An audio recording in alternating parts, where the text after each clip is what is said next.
Our next session, we're going to turn to investor trends on digital assets. We have two really amazing and prominent digital asset investors. We have Kevin O'Leary here, as well as Brian Dixon from Off the Chain Capital. Mr. O'Leary has recently shared that 20% of his portfolio is dedicated to the blockchain sector. He has about 32 investments in the cryptocurrency space, including in Bitcoin and Solana. And then he told me, as we were preparing for his talk today, that he's spending about 40% of his time dedicated to understanding the digital asset landscape. Joining Mr. O'Leary is Brian Dixon. He's the president of Off the Chain Capital. Off the Chain Capital is a really unique fund. They're an executive committee member of the Chamber of Digital Commerce. I've had the pleasure to get to know the team over the past couple of years, and they're applying a value strategy to investing in digital assets. So this is the same type of strategy that Warren Buffett uses to invest in his funds. This has allowed them to become the #1 performing fund across all hedge funds that are disclosing their data in the hedge fund database. And they've been able to do that with less volatility than Bitcoin. So that really is an enormous feat for those who are following the investment trends.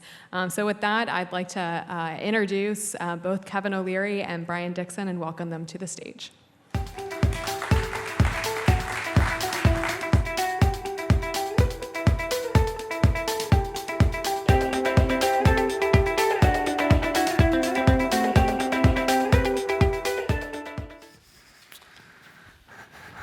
Well, welcome everybody. Thank you so much for joining us this afternoon. Very grateful to be here with Kevin. My name's Brian Dixon. I'm with Off the Chain Capital. And I think this will go well today if Kevin doesn't look at me at some point and say, and for that reason, I'm out. All right. So, Kevin, let's start off with stablecoins. So this has been a huge topic of conversation recently. We saw Luna that was $60 billion at its peak that turned into a failure. So what can we do with the stablecoin ecosystem to continue to evolve it and ensure something like this doesn't happen again? Yeah, it's a great question and very timely given the last 10 days in this space. I would answer it this way from the investment perspective. The promise for what a stablecoin could be is so tremendous and such a huge opportunity that it's okay to experiment with different structures. And so it's also all right for one to go to zero because we're so nascent in this and we're trying these new ideas, and this was one that didn't work. So maybe going forward, using algorithms may not be as popular as perhaps an asset-based stablecoin, but I look at it this way.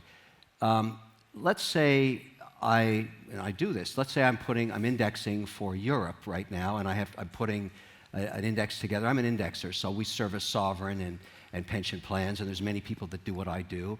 And let's say you're a sovereign fund and you're bringing in 250 million US cash a day because you're an oil magnet or you're an oil country. You want to index that into the S&P, X oil, X airlines. We do that. We get paid for that. So we see fund flows every day. Stable coins could be a huge tool for us. Think about it this way. I want to buy Nestle on the Zurich exchange.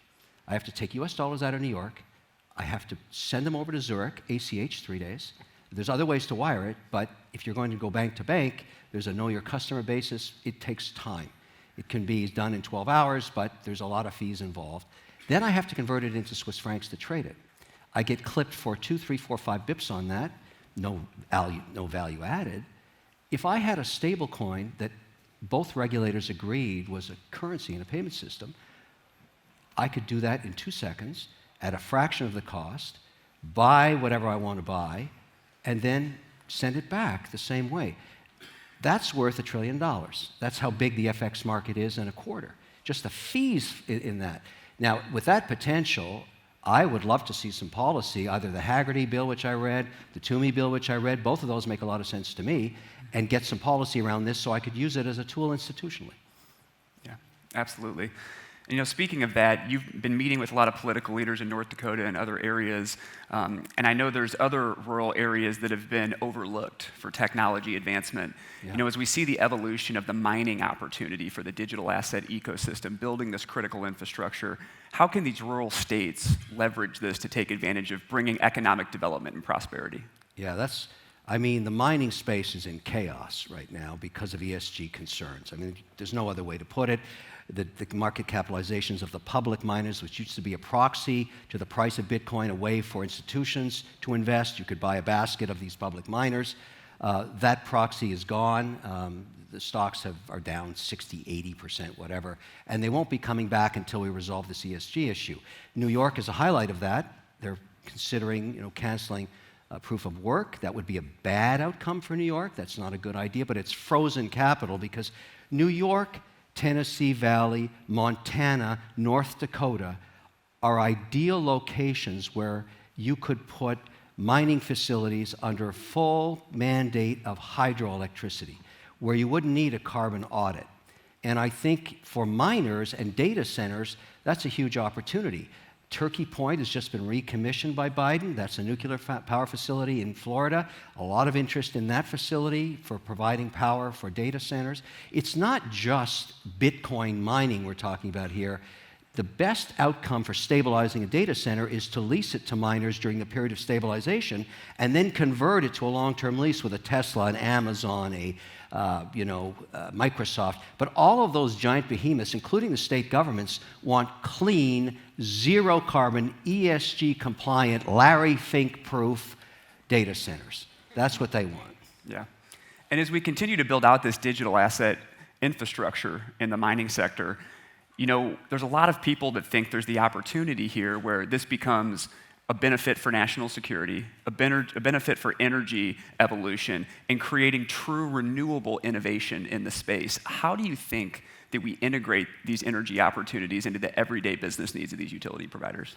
Well, assuming, proof of work remains, and I think it will, I really do, we have to, in every generation of chip, make them more efficient, make them more energy efficient, throw off less heat, for example, and that the capital available. You think about a facility like the one I'm involved in Norway, which is using excess hydropower.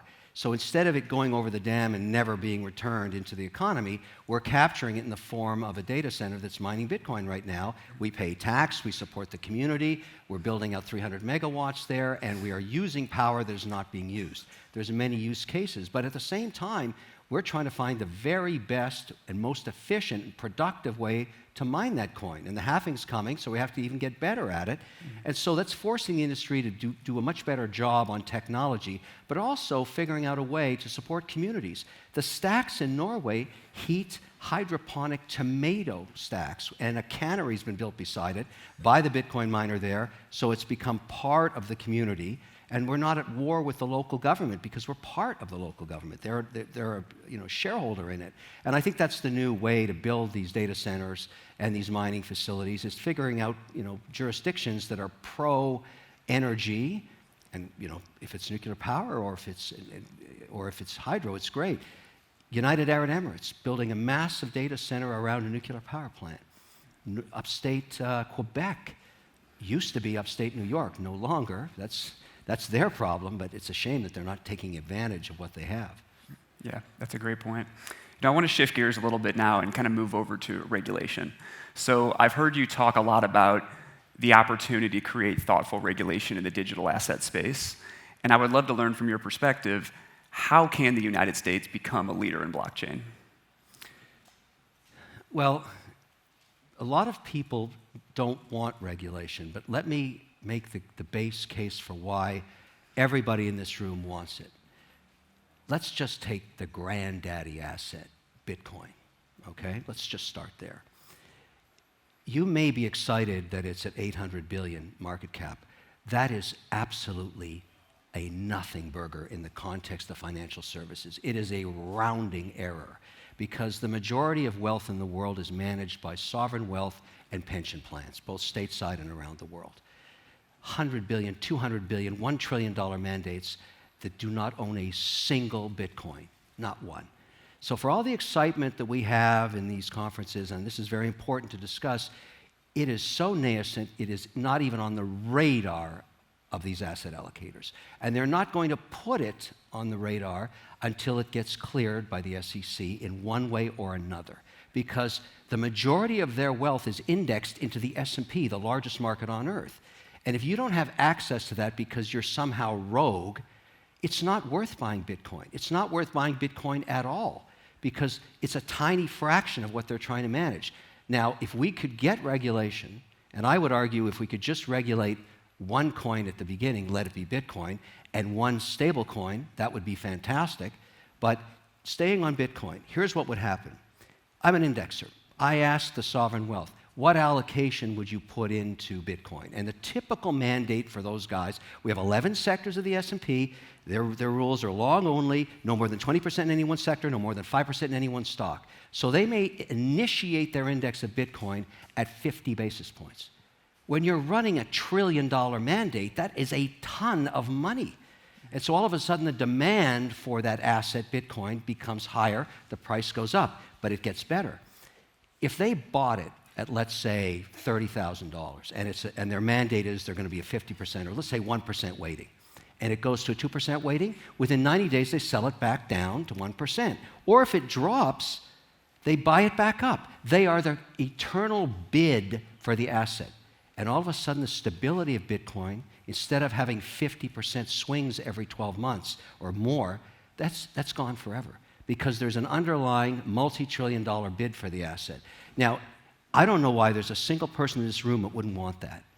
So I encourage Lummis, and I encourage Haggerty, and I encourage Toomey, all of these regulators, let's get going here, because the rest of the world is far advanced. Canadians already have an ETF in Bitcoin. They already have an Ethereum ETF. The Swiss have already licensed a dealer-broker attached to a crypto exchange. So is Canada. The UAE is doing the same thing with the ADGM. I run around the world trying to find places to put money to work. It's everywhere else except the United States. What's wrong with this picture? It's broken. We got to fix it. And I know there's a lot of other political agenda on before the midterms, and I'm sure Biden isn't sitting there saying, I wonder what Kevin O'Leary thinks about regulation on Bitcoin. I mean, he doesn't care because he's got a lot of other issues, but we got to get this dealt with on the other side of the midterms. I agree. And I think as we continue to get these regulations dealt with, we're going to see huge institutional inflows of capital. And we're already seeing that today. There's more institutional adoption and interest than ever before in the crypto space. And you've even noted before that you think that crypto will be the 12th sector of the S&P. Why do you think that? Because of the productivity. You think about the number one sector of all sectors, the grandfather, it's currency and it's financial services. No economy can operate without it. The productivity enhancement tools that are available now as you contemplate higher speed transactions, what Polygon is doing, aggregating on top of Ethereum, figuring out all these things, all these incredible teams. And I look at it, I've said this countless times, but it's so apropos right now. Bitcoin is not a coin. It's software. Ethereum is software. Solana is software. Helium is software. Pollen is software. These are all software projects. The amount of intellectual capital going into these projects, these are the smartest coders in the world. They don't want to go work in any of the other 11 sectors right now. You graduate from Waterloo, you graduate from MIT, you come out of Temple, and you're a coder, you're going one way to blockchain. That's where you want to be. Now, when you get that much intellectual capital working on something, and I'm an investor, I got to wet my beak. Are you kidding? I know there's going to be incredible outcomes. I just don't know which ones. So I'm spread across 32 positions right now. I'm sure the majority won't work, but I only need a few. I mean, I own these things at their nascent beginnings, and I'm hoping that some of these ideas work out. And we haven't even touched on NFTs yet. I mean, there's so much going on here that you've got to spread your bets. You can't just be a big chunk of Bitcoin, a big chunk of Ethereum. And you know that. You've done it very successfully. You've got the best performance record of any hedge fund. I mean, that's good work. I appreciate that. It's so funny, though, because it's the traditional Warren Buffett strategy that has allowed us to, perform well over you're time. an opportunistic, too. Absolutely. I get it. So in this line of thinking with investment, you used to be very against crypto, and then there was a turning point where I think you really had this light bulb moment where you're like, okay, this is happening and there's nothing stopping it. Why is this such an amazing investment opportunity today? My turning point, and I get that pomp video shoved in my you-know-what every day from the CNBC interview. Every day. He never lets me forget. But the turning point for me was getting a call from one of the analysts I work with that watches the OSC in Canada, where we have a lot of investments, saying they're going to license the world's first crypto exchange attached to a dealer broker. And that just said, whoa. I mean, that's a game changer. A lot of people don't understand what that means, but what it means is that every Canadian citizen in every province can open an account, transfer fiat currency, Canadian dollars, into it, and be completely 100% compliant on their own crypto exchange. And they granted that in an order from the OSC. That changed everything for me. I said, okay, what's going to happen next? And within weeks, the very first ETF was launched on the Toronto Stock Exchange. Then the Ethereum ETF raised $5 billion in something like 48 trading hours. So that's the beginning, and then I saw the Swiss, then I saw what happened in London, then the ADGM in UAE.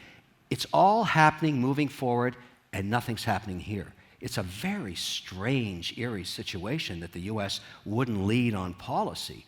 And now I think with these senators you've seen here today and other policymakers coming, they get the joke.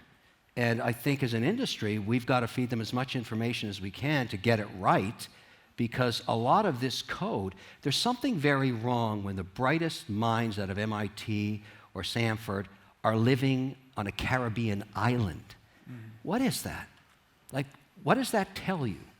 That tells you that we don't have the infrastructure here on policy to bring these geniuses back on our soil and all the jobs and wealth they're creating. That's just wrong. It's 100% wrong, and we got to fix it. I agree. It is time to fix it, and we're hopeful that organizations like the Chamber can continue to spread the education to policymakers so we can develop this thoughtful regulation to continue to evolve the dynamic crypto asset ecosystem. Thank you, everyone, for joining us today. Thank you, Kevin O'Leary. It's been a pleasure. Thank you. Terrific. Take care.